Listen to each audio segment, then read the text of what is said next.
ফেনীর পরিচ্ছন্নতা কর্মী সন্তোষ লাল ৩৫ বছরের চাকরি শেষে পেলেন সুসজ্জিত গাড়িতে রাজকীয় বিদায়। স্কুলের স্কাউটদের গার্ড অব অনার, সহকর্মীদের শ্রদ্ধা ও লাখ টাকার উপহারে স্মরণীয় হলো সন্তোষের বিদায়। সন্তোষ লালের বিদায়ের দিনটি পরিণত হয়েছিল আবেগঘন মিলন মেলায়। প্রাক্তন, বর্তমান শিক্ষার্থী, শিক্ষক ও সহকর্মীদের ভালোবাসায় সিক্ত হয়ে সবার প্রিয় সন্তোষ দা বিদায় নেন ফুলসজ্জিত গাড়িতে। গলায় ফুলের মালা, হাতে উপহারের ব্যাগ নিয়ে সজল চোখে তার বিদায় হয়ে ওঠে স্মরণীয়। স্কুল সূত্রে জানা যায়, সন্তোষ লালের মা সুন্দরী রানী পরিচ্ছন্ন কর্মী হিসেবে যোগ দেন সেন্ট্রাল হাই স্কুলে। পরে তার বাবা কানুলাল একই দায়িত্ব পালন করেন। সন্তোষ ছোটবেলা থেকেই বাবা মায়ের সঙ্গে এই স্কুলে আসা যাওয়া করতেন। এরপর বড় হয়ে তিনি নিজেই প্রতিষ্ঠানের পরিচ্ছন্নতা কর্মী হিসেবে যোগ দেন। তার স্ত্রী সঞ্জু রানীও দীর্ঘ প্রায় 18 বছর ধরে স্কুলের পরিচ্ছন্নতা বিভাগের দায়িত্ব পালন করছেন।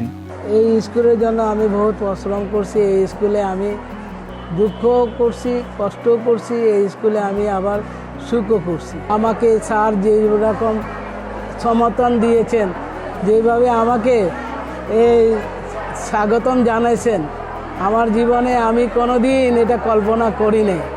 কিন্তু আজকে আমি খুব ধন্য হয়েছি, আমি খুব খুশি হয়েছি। আমি এখন এই চাকরি থেকে অবসর পেয়েছি। আমার ওই ওয়াইফকে আমার যদি ওই চাকরিটা যদি এমপিভুক্ত করা যায়, আমি বহুত খুশি হব। শারীরিক নানা অসুস্থতা সত্ত্বেও ৩৫ বছর নিষ্ঠার সঙ্গে কাজ করে মিলেছে রাজকীয় বিদায়। বিদায় নিলেও প্রাণের টানে এখনও বিদ্যালয়ে আসেন তিনি। উপহার হিসেবে স্কুল ম্যানেজিং কমিটি শিক্ষক শিক্ষার্থীদের পক্ষ থেকে 4,450,000 টাকা তুলে দেওয়া হয় তার হাতে। সন্তোষ লালের মতো একজন পরিচ্ছন্নতা কর্মীকে রাজকীয়ভাবে বিদায় দিতে পেরে খুশি সেন্ট্রাল হাই স্কুলের শিক্ষক অভিভাবকরা। ওনার বিদায়টাতে ওনাকেও আমরা ঠিক চেয়েছি, কতটুকু পেরেছি জানি না, এটা উনিই বলতে পারবে। ওনাকে ঠিক ওই রকম ফিল করাতে চেয়েছি যে আপনি আমাদের জন্য স্পেশাল ছিলেন, থাকবেন, আছেন। এটা বিদায় না, এটা জাস্ট আপনাকে সম্মান করা। আসলে সত্যিকার অর্থে ওনার বাবা এবং মা এখানে, উনি সহ 100 বছর যাবৎ এখানে এই পরিচ্ছন্নতা কর্মী হিসেবে কাজ করে গেছেন। এই জন্য আমরা এভাবে সুন্দরভাবে বিদায় দেওয়ার জন্য আমরা খুবই আনন্দিত। সন্তোষ লালের মতো নিবেদিত প্রাণ মানুষকে সম্মানের সঙ্গে বিদায় দিতে পেরে নিজেদের সৌভাগ্যবান মনে করছেন স্কুলের প্রধান শিক্ষক। আমরা সন্তোষ দাকে আমাদের একটা কর্মী বা পরিচ্ছন্নতা কর্মী, চতুর্থ শ্রেণী কর্মী এভাবে ট্রিট করি না। উনি আমার সেন্ট্রাল পরিবারের একজন সদস্য। এই উনাকে শেষ কর্মদিবসে একটা সুন্দর বিদায় দেওয়া, এটা আমার দায়বদ্ধতা ছিল। পরিচ্ছন্নতা কর্মী বা কেউ শিক্ষক, যে ভেদাভেদ বৈষম্য, এটা আমরা করে রাখতে চাইনি। আমরা চেয়েছি আমাদের পরিবারের একজন সদস্যকে সম্মানের সহিত বিদায় দিতে।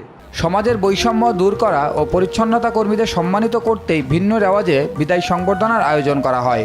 পরবর্তী সময় যারা বিদায় নেবেন তাদের পাশেও একইভাবে দাঁড়ানোর আশ্বাস স্কুল কমিটির সভাপতির। সন্তোষদার মাধ্যমে একটা মেসেজ দেওয়া আমাদের সমাজকে, যে এটা একটা বৈষম্যহীন সমাজ। আমরা শুধু এক ক্ষেত্রে বৈষম্য হলে হবে না, তো আমাদের সমস্ত ক্ষেত্রে আমাদেরকে বৈষম্য দূর করতে হবে। স্কুল কমিটি, আমাদের শিক্ষকরা, আমাদের ছাত্ররা, প্রাক্তন ছাত্ররা সবাই মিলে আমরা একটা বিষয়কে সামনে এনেছি, যেটা এটা বাংলাদেশের প্রতি একটা মেসেজ যায়। সন্তোষ লালের 3 প্রজন্ম ফেনী সেন্ট্রাল হাই স্কুলের পরিচ্ছন্নতা বিভাগে তাদের অক্লান্ত পরিশ্রম আর সততা বিদ্যালয়ের পরিবেশকে নিখুঁত ও স্বাস্থ্যকর করে তুলেছে।